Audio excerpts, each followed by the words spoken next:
opportunity to present my paper. This is Nakshi Kantha.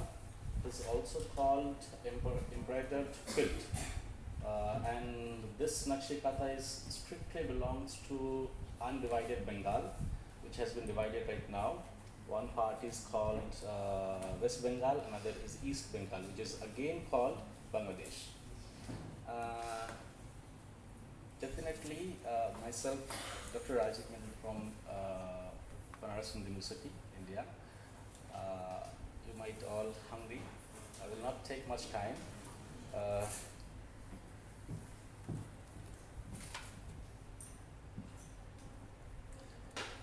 Basically,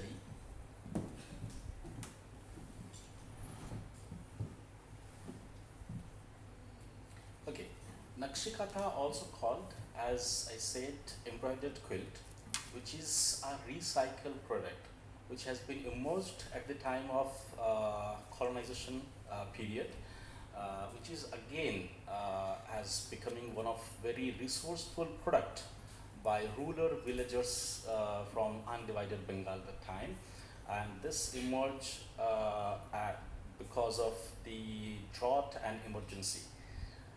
This is one of kind of technique. This is one kind of technique which rural women, especially, they follow to stitch on the worn-out cloths, which is again especially cotton cloths.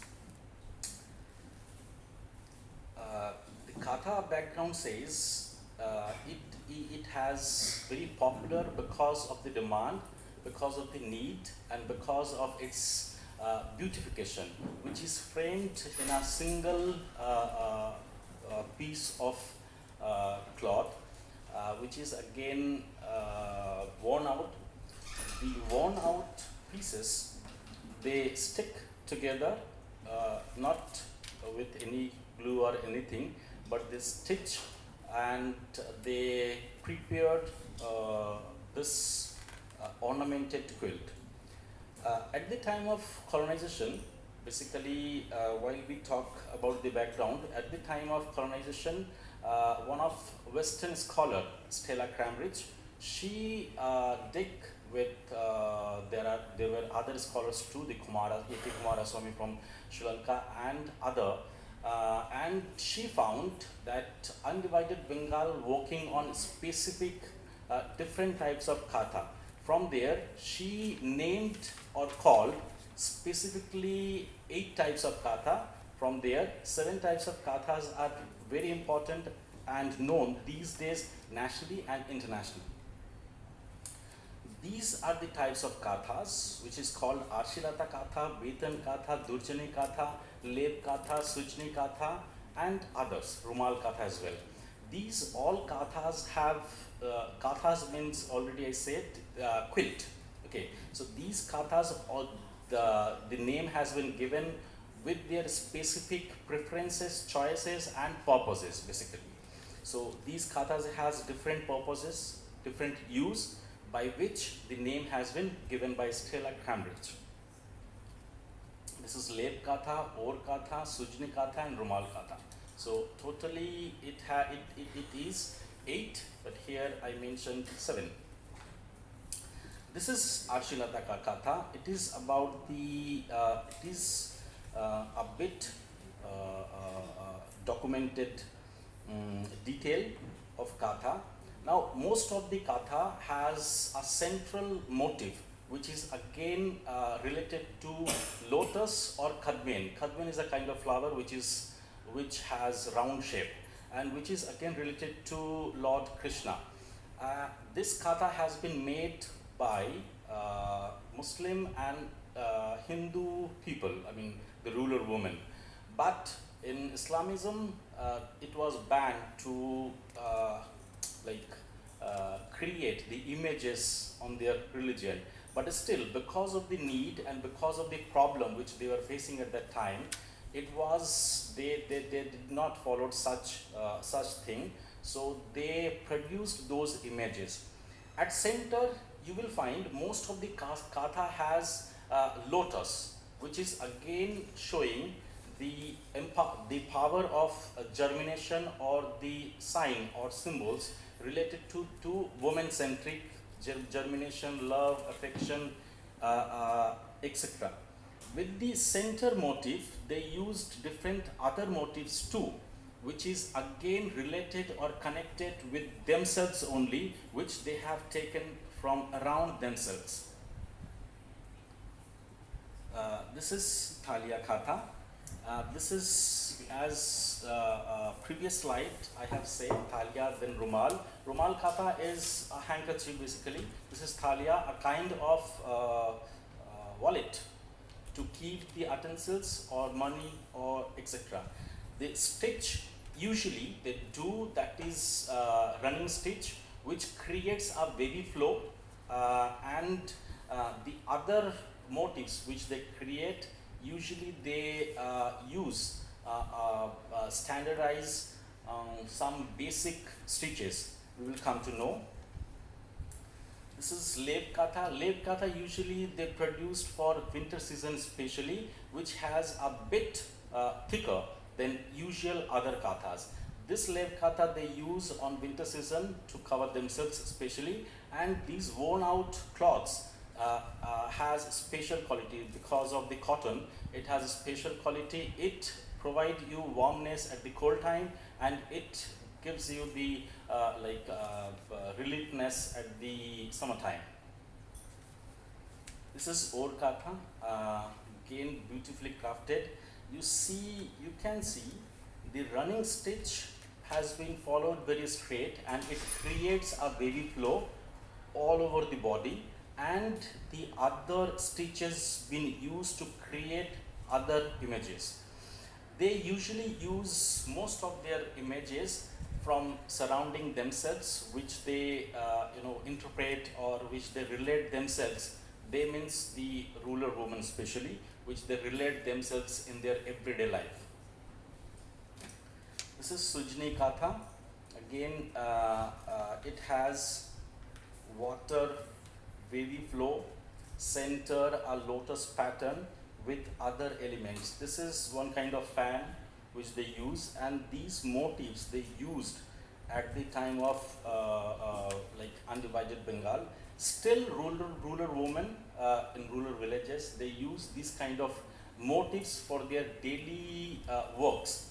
This is one kind of what is it called, like grinder. They make the spices paste on these, and this is basically crafted by sandstone.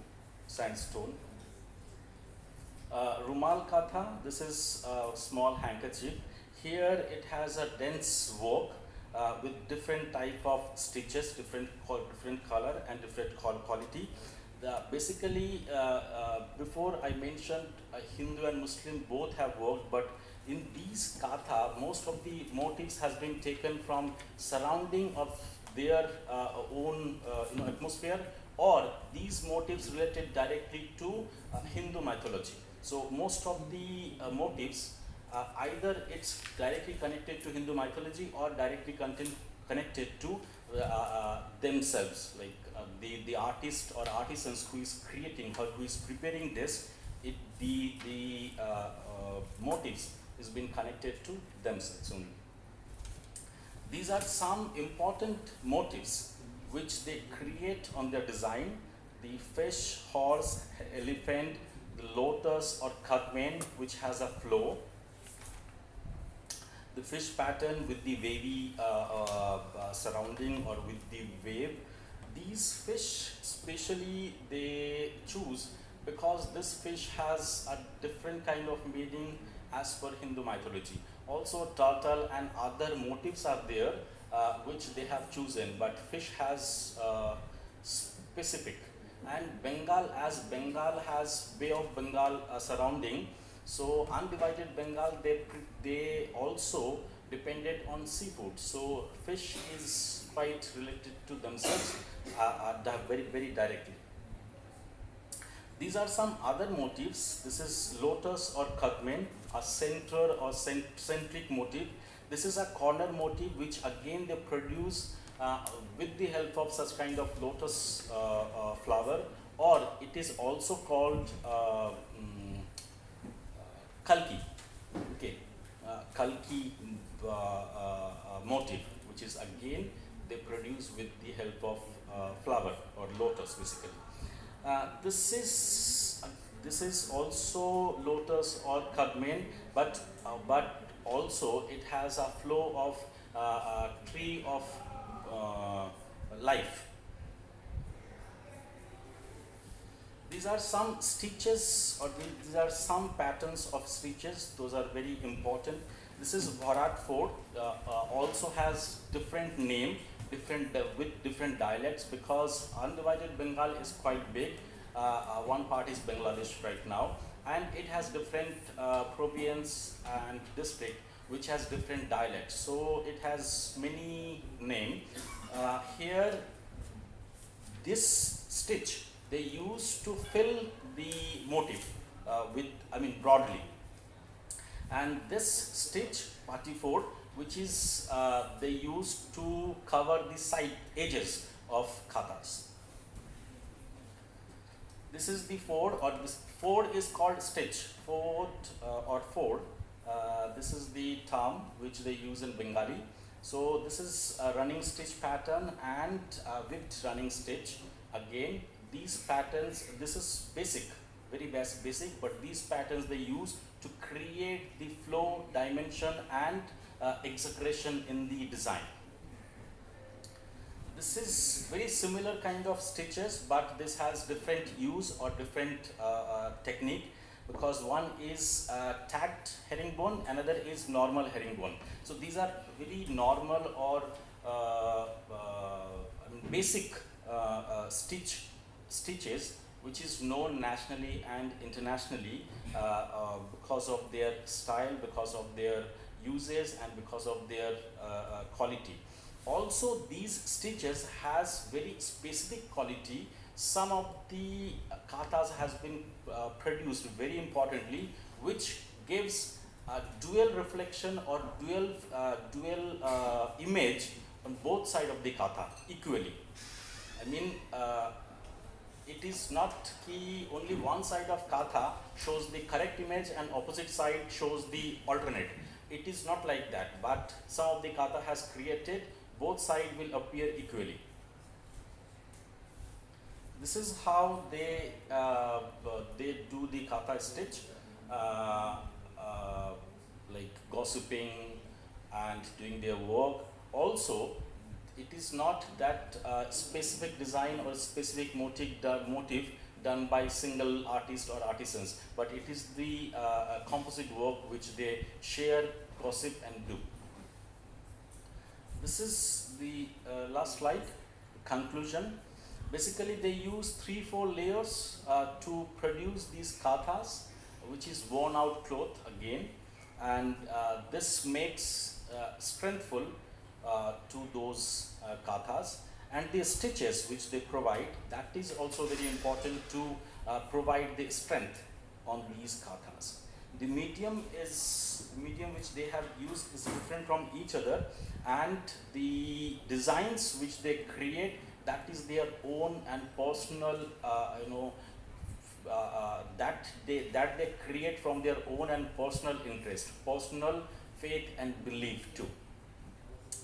The deities also play a very important role, whether it's culture related, whether it's socially related, or whether it's occupationally related.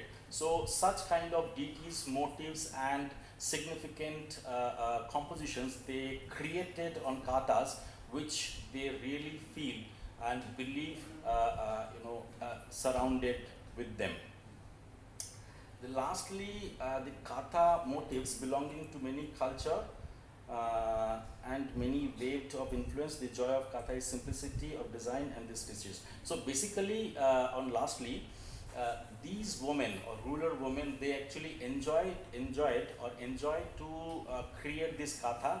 But nowadays, this practice is not being practiced by these areas quite well, because of scarcity, because of availability of other products, because of mobility, because of globalization, because of many other circumstances. But this is one of India's local folk textile ornamentation, which has been immersed at colonization time, and still it is surviving, but somehow. But it is also, on other hand, going to extinct from the part. So this is one of very important folk textile art in India, which we have to preserve. Thank you. Thank you. Okay, thank you for the interesting presentation, Dr. Rajiv Mandal. So, are there any questions from the audience? Dr. Rajiv, can you explain how to use your research methodology? Research methodology, it is like what to say,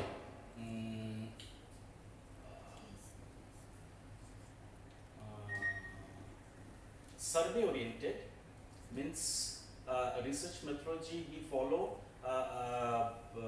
that is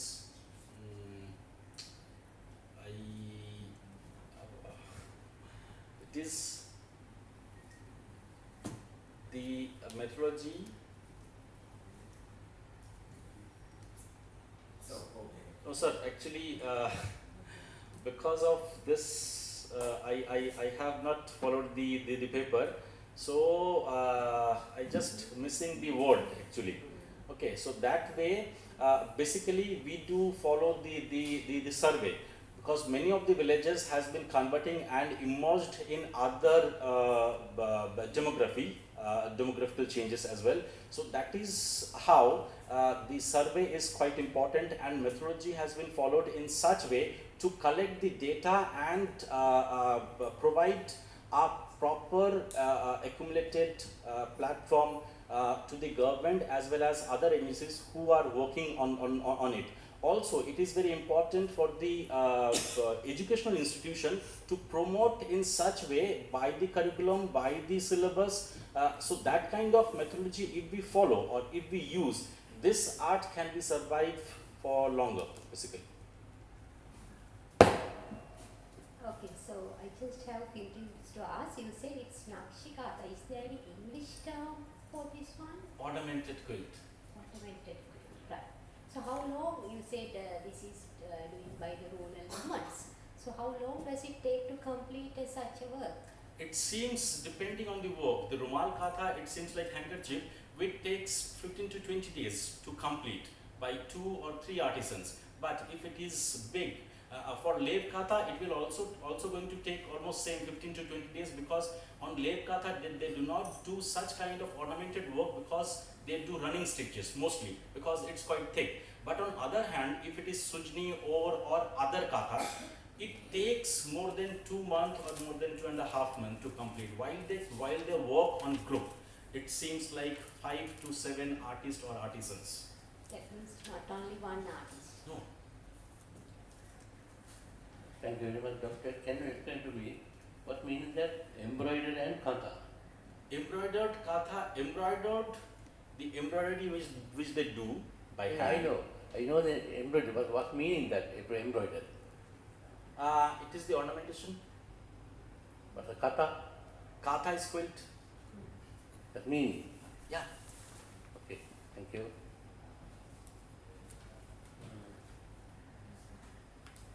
Yeah. Okay, Thank you. so okay, thank you for the presentation.